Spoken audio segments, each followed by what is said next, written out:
Hello, Science 10, and welcome to the second part of Lesson 14 on balancing chemical equations. This one is called skeleton equations because essentially what we're going to be doing is we're going to learn how to create a chemical equation, a chemical reaction equation from a word problem. We're going to add states to each of our compounds and elements. We're going to use our understanding of polyatomics and diatomics, and we're going to then balance them. So there's a lot going on, but we will work through it slowly so that we can make sure that we are using all the knowledge we have currently and compiling it into one idea. So what are skeletal equations? They essentially represent the chemical reactions by including formulas and states for all the reactants and products. So a skeletal equation, though, is not yet balanced. It's something like that you've been seeing that we've been doing by balancing them, by adding the numbers in front. That's actually a skeletal equation. So now we're going to learn how to build those and then balance them. So you're going to learn how to write them properly and then how to balance them out. So this would be an example of what you've seen already. So you guys have seen this quite a bit and you've been balancing them. But what we're actually going to start doing is we're going to give you a word equation such as this. So my example is silver reacts with bromide to form silver bromide. So you're looking for some key words to help you figure out what's happening. So you're seeing silver reacts with. So you know that these two are going to be some sort of reactant because of the word reacts. Silver reacts with. Forming would mean products. So I have silver bromide. So when you write this down, you're going to write your silver, your bromide, and then your silver bromine, and then your silver bromide as a reaction, as a product, sorry. Then what you're going to do is you are going to balance it. So this has two, so this needs two. Oh, that's a really bad two. You can't even see that. Let's try that again. This needs a two. Try to do it a little bit better. And because I have two bromines and now two silvers, this needs a two. Okay, so that's the balancing part of it. Now, essentially, we're going to learn how to do this, adding states and making sure we have diatomics added. So you can balance this in your notes. And then let's talk about the rules for how do we determine the state of all the elements and compounds that we are using.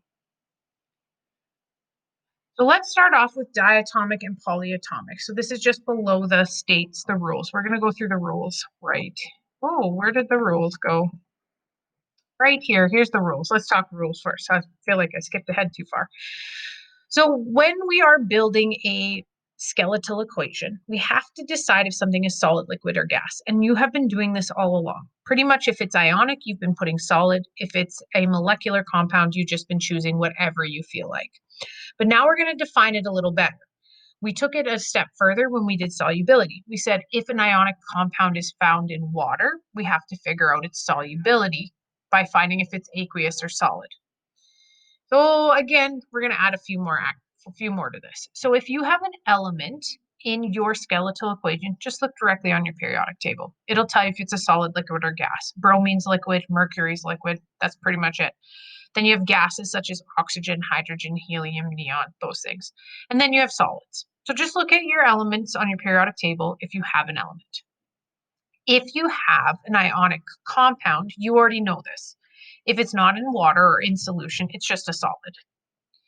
However, if your ionic compound is in solution, so it says in solution, this ionic compound, okay, then you want to look at your solubility chart to find the state of the ionic compound. If it's molecular, again, just make it up. And you always want to keep temperature in mind. So if it says something like combustion, something burning, you're not going to have water as a liquid because that would put out the fire. So instead you would have water vapor, which is a gas. We're going to practice all of this. So if you're thinking, wow, these are a lot of rules, it's okay. We're going to go through them and we're going to use them. Now, there's something you have to be aware of when we are building skeletal equation, and that is diatomics and polyatomics. We've already talked about polyatomics. You keep them together. You know about polyatomics, nitrates, nitrites, phosphates, sulfates, those things. But on the periodic table, there's a couple elements that don't show that they actually exist in nature bonded to themselves. They're called diatomics. So ignoring the first two, hydrogen, bromine, chlorine, fluorine, iodine, nitrogen, and oxygen are all bound and bonded to each other. So we say H2, Br2, Cl2, F2, I2, N2, O2. And that is because there's actually two atoms bonded together to keep it stable. Phosphorus and sulfur are actually unique. They do multiple bonds to themselves, so you have P4 and S8. You may remember me talking about this in class, Hofbrinkel the clown. So Hofbrinkel, Hofbrincl, means hydrogen, oxygen, fluorine, bromine, iodine, nitrogen, and chlorine. So that would be Hofbrinkel. Hofbrinkel's name are all of the elements that are diatomic. So their element name and then the two below.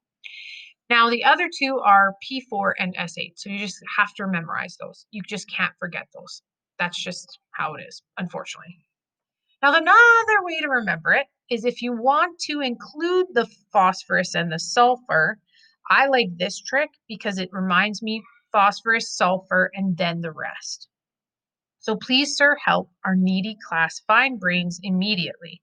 So the P stands for phosphorus, S for sulfur, hydrogen, oxygen, nitrogen, chlorine, fluorine, bromine, and iodine. So this one's a really good one. I personally would come up with your own trick like this to help you remember these because that will be so useful when you are studying. If you have your own little mnemonic device, that's what these are called, to help you remember it. But if not, this one's a good one, or Hofbrinkel. Now again, please remember you're only applying diatomics when the element is alone in a reaction. If it's like H2O, you're not going to write H2O2. That's hydrogen peroxide. H2O is water. You're not going to put a 2 on the oxygen just because an oxygen is there. If oxygen was all by itself, you would write it with a 2. So let's talk about skeletal reaction examples. So here in your notes, you have an example of a skeletal reaction. It says oxygen reacts with iron to form iron 3 oxide. We have obviously a multivalent, and it's important to remember to use that multivalent when you are creating your equation. So I'm going to grab my marker out here, and I'm going to start by simple things like writing out just my elements. So I'm going to write O plus, and I'm going to space it out a bit so that I have space for not only balancing, but if I have to add anything, Fe gives me Fe, and this is a compound, so I'm actually going to start by trying to balance the charges to make sure I write it correctly. So this is a 3, so this is plus 3, and this is negative 2. So I'm just going to use my swapping. I'm going to put Fe2O3. So step 1, guys, write your elements down. I'm going to try and write that here, but it could look really bad. All right, so step 1, elements and balance compounds. Okay, that is the first thing you want to do. Sorry, this is taking me a lot longer to write than I thought. All right. It's so bad, you guys. Good luck reading that. Okay, so now what we want to do is we want to figure out what state is all of these in. Well, I know that oxygen is a gas, but I also know oxygen is a diatomic. So not as it only is it O, but it should be O2, and it should have the state of gas because I looked at my periodic table and I saw it was a gas. Iron is a solid on my periodic table. This does not say that it is in water or any sort of solution, so I'm going to say that this is a compound that is ionic, so it is solid. Remember, we only look for aqueous if it reacts in solution. I now have step 2 done, which is states. Okay? I wrote out my elements and I wrote out my compounds. Now I've written out my states. Perfect. I'm now going to move on to the next part, which is essentially making sure that it's balanced. So I have 2 oxygens here. Sorry. Whoa, back the boat up.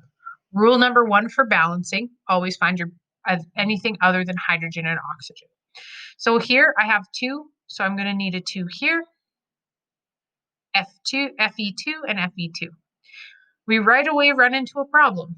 I have the odd even rule here. I have an even number on this side and an odd number on this side. So I have to stop, erase, and you guys are probably thinking in your head, or I hope you are, double. So this is now going to be 4. All right, there's 4 here, but only 2 here. So I'm going to add 2 on this side. So now I have 4 irons and 4 irons. I now have 6 oxygens. I'm going to add a 3 here. And now I have 6 oxygens. So I now have a balanced chemical equation that has both the elements and the compounds written down, right? And I have made sure that I put the states on that are correct. So step 3 is making sure that you balance. Now we're going to break this down even more into a few more steps to help you remember, okay? But for now, let's just keep it simple and keep it as these 3 steps. Find your elements and compounds and balance them, states, and then balance the entire equation. All right, I'll erase all this now. I got to change the slide. It'd be nice if I could do this faster. All right, so we're going to move on to the next one. And the next one is with aluminum, I believe. So we are going to do the same process again. Aluminum metal is placed in a beaker with sulfuric acid producing hydrogen gas and aluminum 3 sulfate. So step 1, in your head you should already be saying, write down the elements. So aluminum is a metal, so Al. I'm going to add it to sulfuric acid. Now remember, sulfuric acid, go back to your naming rules for acid. Because it's an IC ending with no hydro, it's actually hydrogen, a hydrogen, and then a sulfate added together, SO4. So I need to make sure that these 2 things are balanced. So it's SO4 2 negative and hydrogen 1 plus. So I'm going to go H2 SO4. Now it's an acid, so I'm going to write it as aqueous because acids are in solution, and this is a ionic compound. We're going to say that makes hydrogen gas, so H, and it tells us the state, which is nice. And then aluminum sulfate.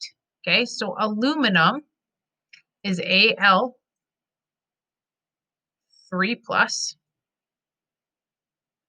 and sulfate we already learned is SO4 2 negative over here. I'm just not going to write it again over here. So I need to balance these out. I'm going to go with that, dropping it on either side. So it's going to be Al2 bracket SO4. And then on the outside of this bracket, because aluminum had a charge of 3 and I'm trying to balance these, I'm going to put my 3 here. Okay, so this is now balanced because aluminum had a positive 3 charge, sulfate had a negative 2 charge. So I'm making sure that I keep my sulfate together as a compound, but then letting you know I need 3 of them to balance out this aluminum. Let's go back and now put in our states. So aluminum metal means it is a solid. Now aluminum is not part of our diatomics, so I don't need to worry about making this Al2 or anything. I've already put an aqueous here for you because it's an acid, so we know that it is in solution. So I put aqueous here. Hydrogen gas, it tells me it's a gas, but hydrogen also is diatomic. So I need to make sure that I add that 2 in, got my diatomic, and then I put my state in. Aluminum sulfate, because this was placed in a beaker with acid, and acids are normally solutions, this is going to be one of those times where you're going to want to go back and check your solubility chart. So I got my solubility chart out. It says SO4 is soluble with almost all of them except for, no, aluminum's not on the low solubility chart. So I'm going to make this also aqueous. That looks like an A and a Q. All right, so I have my states. I have my equation. Now I just need to go back and balance it. Oops, we need it. So let's start with anything other than hydrogen. So aluminum, there's 2 here, but only 1 here. So I'm going to put a 2 in front. That's a terrible color. Let's try this color. Is that better? Yeah, that's easier to see. All right, so I balanced aluminum. Let's balance sulfate. There's only 1 sulfate here, but 3 sulfates here. So I'm going to put a 3 in the front of this. That immediately changes this hydrogen to 6. So I'm going to put a 3 over here. And I should be completely balanced. Double check it. 2 aluminums, 2 aluminums, 6 hydrogens, 6 hydrogens, 3 phosphates, 3 phosphates. And ladies and gentlemen, I have balanced and written a chemical equation. So that's another example of a skeletal equation. Okay, we're going to do one more, and then 4 and 5 you're going to do on your own, and we are going to discuss them after. All right, just gotta quickly, just the general erase part.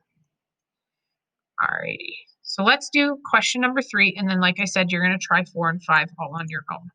So ethanol burns in the presence of oxygen to form carbon dioxide and water. Okay, so there's a couple key things here that I want to think about. First of all, it gives me ethanol's equation. So C2H6 and an O. Okay. Now it is burning in the presence of oxygen, so that's O. Ethanol burns to form. Form means I need products on the other side. So I'm going to get carbon dioxide. Now, because I know that this should look like that, I'm going to do that. And then water. All right. So we have our compounds listed. Now, in this case, none of these were ionic that needed to be balanced. This is molecular, all nonmetals. This is molecular, all nonmetals. This is molecular, and this is an atom. So I don't need to worry about going through and checking to see if I balanced them correctly. But now what I do need to do is I need to make sure that I am writing their states. So ethanol is a gas, so I'm going to put G here. Okay. I know it's probably a gas because of the word burning. Think of fire, right? Now, things can't burn without oxygen, so oxygen is also a gas. I looked up my periodic table, but I also remembered that it's diatomic, so I want to make sure I add that 2 in and then write my gas.